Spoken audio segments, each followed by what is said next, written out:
శ్రీ కాళిదాస మహాకవి విరచితం మేఘదూతం. మొదటి శ్లోకం.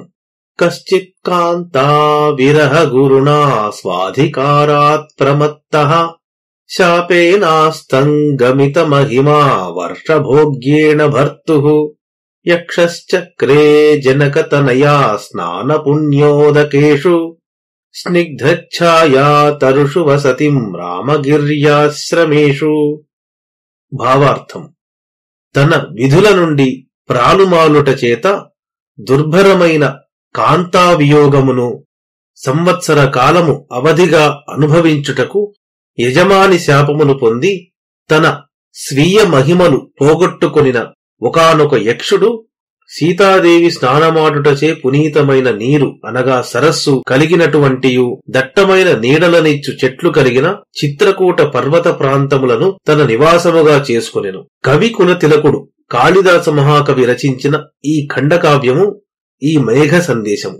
కాళిదాసు రఘువంశము, కుమార సంభవము అనడు రెండు మహాకావ్యాల్ని, ఈ మేఘదూతమనే ఖండకావ్యాన్ని, మాళవికాగ్నిమిత్రము, విక్రమోర్వశీయము, అభిజ్ఞాన శాకుంతలము అన్న 3 నాటకాలని రచించినట్టు ప్రసిద్ధి. ఇవి కాక ఋతు సంహారము అనే లఘుకావ్యాన్ని కూడా రచించెను.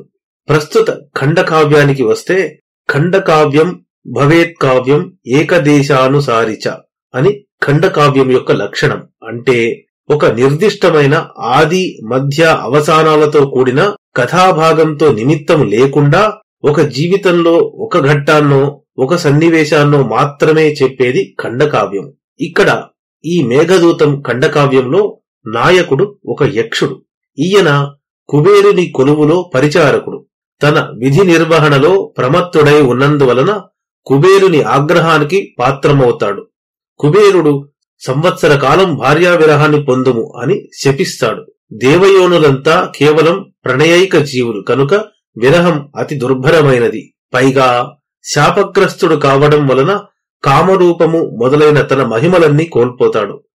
విరహాన్ని అనుభవిస్తూ చిత్రకూటాశ్రమము తనకి వసతిగా చేసుకుని ఆషాఢ శుద్ధ పాడ్యమి నాడు మేఘ సందర్శనం కావడంతో ఆ మేఘాన్ని ఆశ్రయించి తన ప్రేయసికి సందేశం పంపుతాడు. ఇందులో విషయం ఇంతే.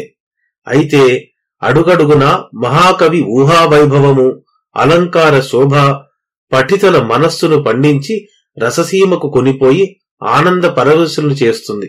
ఈ ప్రథమ శ్లోకములో నాయక నిరూపణ చేస్తూ 3 విశేషణాలు ప్రయోగించాడు కవి. స్వాధికారాత్ ప్రమత్తః, అస్తంగమిత మహిమా, కాంతా విరహ గురుణా. విధి నిర్వహణలో ప్రమత్తత వలన అతనికి కలిగిన అనర్థాలు, మహిమను కోల్పోవడం, దుర్భరమైన కాంతావియోగాన్ని పొందడం. దీనివలన తన విధి నిర్వహణ మానవుని ప్రధాన కర్తవ్యము అనే హితాన్ని బోధిస్తున్నాడు కవి. అంటే చతుర్విధ పురుషార్థాలలోనూ మొదటిది ధర్మ నిర్వహణ. ఆ ధర్మ నిర్వహణ సక్రమంగా చేయని నాడు అర్థకామాలకి ఆఘాతం కలుగుతుంది అనే విషయం స్ఫురింపజేస్తున్నాడు. యక్షుని వసతి రామగిరి ఆశ్రమ ప్రాంతం అంటే చిత్రకూట పర్వతము. దీనికి వేసిన విశేషణాలు 2. ఒకటి, జనకతనయా స్నాన పుణ్యోదకేషు. శ్రీరామచంద్రుడు జాయాభ్రాతృ సమేతుడై అరణ్యవాసంలో కొన్నాళ్లు అక్కడ నివసించాడు. పరమ సాధ్వి సీతాదేవి అక్కడున్న సరస్సుల్లో స్నానం చేయడం వల్ల ఆ నీటికి పవిత్రత అబ్బిందని కవి వ్యాఖ్య. ఎంతటి సున్నితమైన భావ్యము. రెండోది, స్నిగ్ధఛాయా తరుషు. ఎక్కువ నీడను ఇచ్చే చెట్లున్నాయి.